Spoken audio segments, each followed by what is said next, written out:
तो क्या करना, बच्चा बड़ा हो गया तो क्या करना, नमाज पढ़ना, मालदार है तो क्या करना, ज़कात अदा का महीना आ रहा है तो क्या करना है।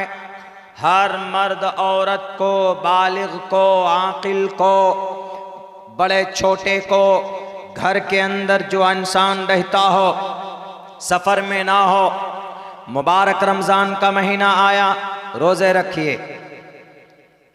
खुसूसन जवानों पर तो जिम्मेदारी बढ़ जाती, लेकिन हमारा जवान ही आजकल रोज़ा नहीं रखता है। 30 दिन भूखे रहेंगे मौलाना, सूख जाएंगे, कांटे हो जाएंगे। 11 महीना तक मैंने बॉडी बनाया है, अभी 1 महीना भूखे रहेंगे तो पता नहीं। हमने बहुत ही मुश्किल से बॉडी बनाई है और हम रोज़ा रखेंगे। रोज़ा रखो, रोज़ा तक़वा पैदा होगा। या अय्युहल्लज़ीना आमनू कुतिबा अलैकुमुस्सियाम कमा कुतिबा अलल्लज़ीना मिन क़ब्लिकुम लअल्लकुम तत्तक़ून। रोज़ा रखने की वजह से आपके अंदर तक़वा पैदा होगा। रोज़ा इंसानों की गलती को, गुनाहों को जलाकर ख़त्म कर देता है। ये महीना शायद 12 तारीख से पहला रोज़ा है। कुरान करीम की तिलावत कीजिए, कसरत इबादत कीजिए, पाबंदी से नमाज पढ़िए। पूरे साल आपने जो गुनाह किया है, बैठ कर रो रब्बे जुल जलाल के सामने में। इस मुबारक महीने में अल्लाह के नज़र में इसकी बड़ी अहमियत है। इस महीने में कसरत इबादत हो, पाबंदी से नमाज हो, रातों को तहज्जुद पढ़ा करो, तरावी की नमाज पढ़ा करें, कुरान करीम की तिलावत करें, एक निज़ाम, एक सिस्टम बनाएं। गाने मत सुनो, नमाज मत छोड़ो। आज जो जालिम कुफ्र के ऊपर, आज जो जालिम मुसलमानों के ऊपर हमला आवर हो रहा है, वो इस वजह से कि मुसलमानों का रिश्ता कुरान से टूट चुका है। वो इस वजह से कि मुसलमानों का रिश्ता नबी पाक अलैहिस्सलातु वस्सलाम की ज़िंदगी से कट चुका है। हमारे जवान जिनके हाथों में कुरान करीम का नुस्खा होना चाहिए, उन नौजवानों के हाथों में बड़े बड़े मोबाइल हैं। रात को 10 बजे तक, 11-12 बजे तक हमारा जवान मोबाइल देखता है, फिल्में देखता है। क्या अल्लाह ने फिल्म देखने के लिए पैदा किया?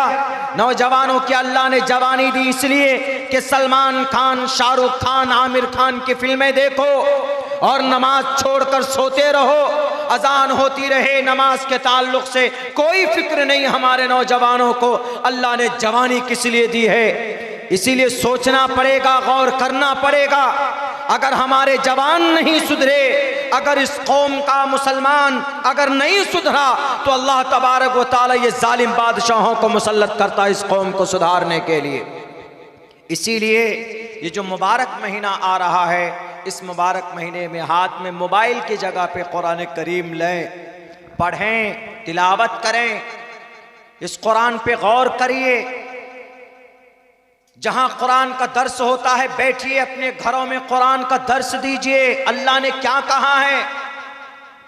गाने सुनने के लिए, फिल्में देखने के लिए तो हम लोग बहुत जतन करते, लेकिन कभी हिम्मत होती है, कभी तौफीक नहीं होती कि कुरान करीम की एक आयत जरा सीखें, याद करें। एक आयत अगर सीखते हो, अल्लाह तबारक व तआला एक हर्फ पर 10 नेकियां अता फरमाता है। एक हर्फ पर।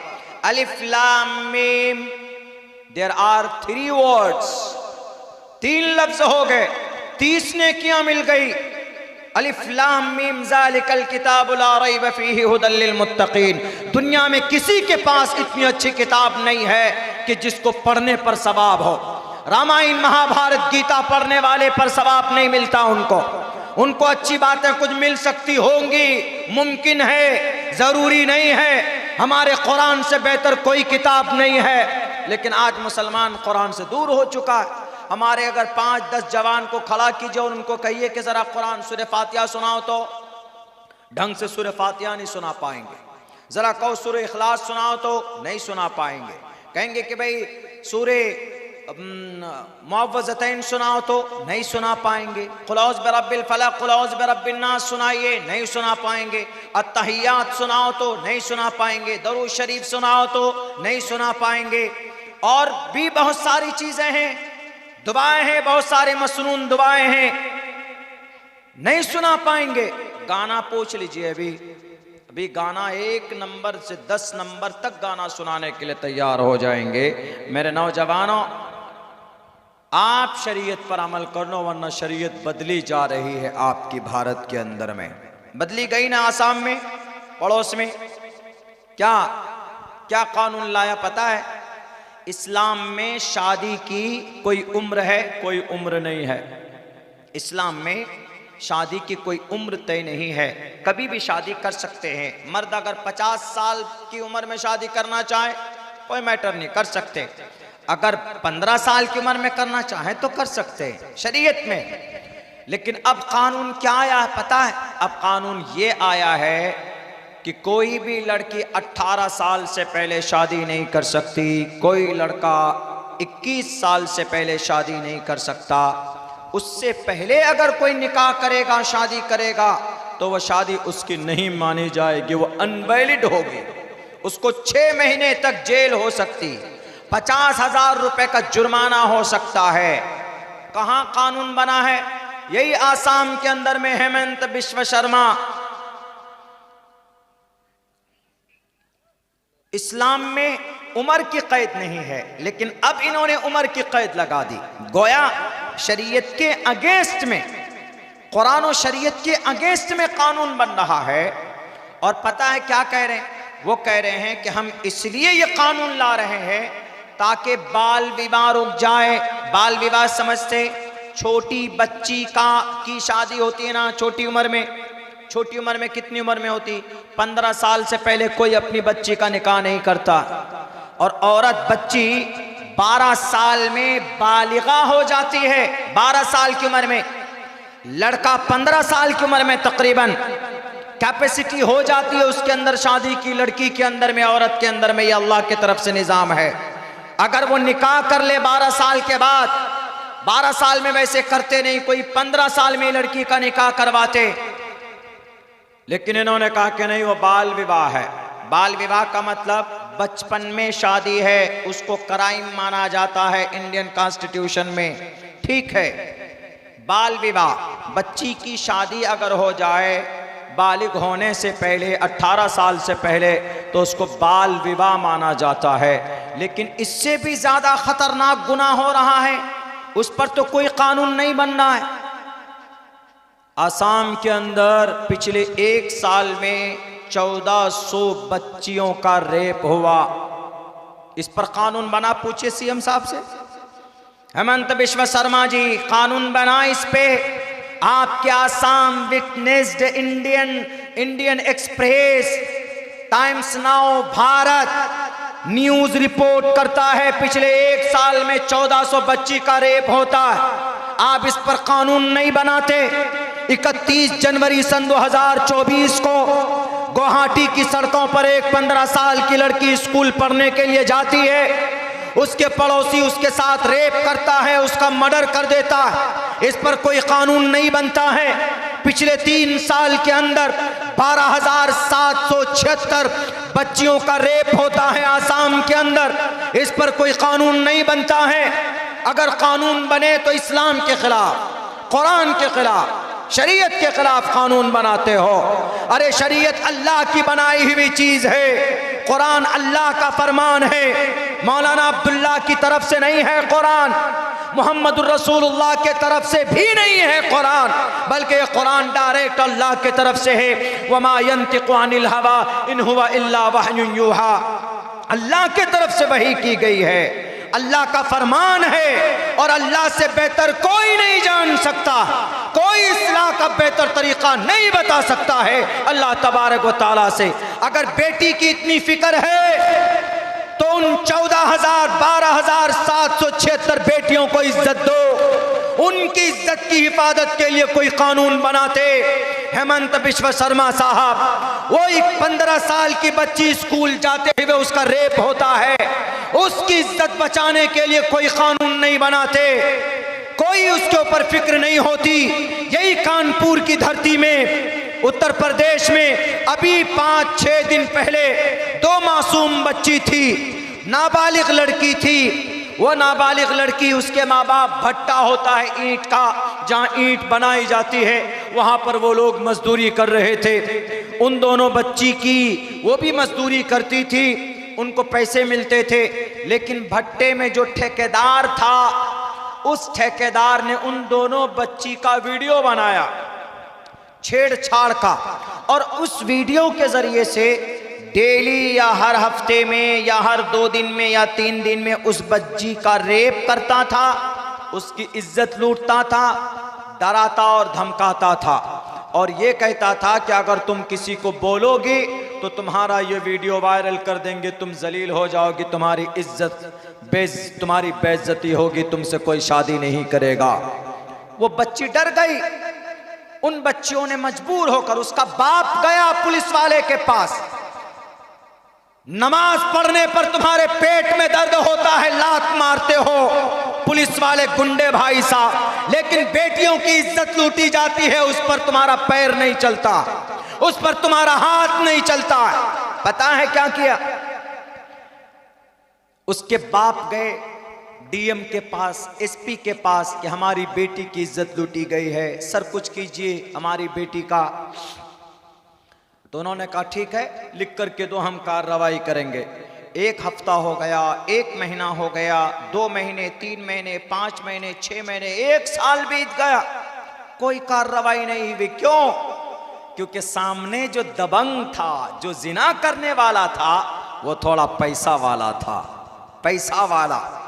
पैसे खिला दिए, पुलिस वाले को पैसे दे दीजिए या थाने या अदालत में रिश्वत की थैली दे दीजिए, उसके बाद देखिए वो आपका कलमा पढ़ने लगेगा, वो आपके फेवर में बोलने लगेगा, भूल जाता है सब कौन मुजरिम है, कौन पीड़ित है। जब उस लड़के के बाप ने कोशिश की, नेताजी के पास गए, लाल बुजक्कर के पास गए, हमारी बेटी को इंसाफ दो, मेरी बेटी की इज्जत लूटी गई है, कोई इंसाफ नहीं, कोई सुनवाई नहीं। क्यों?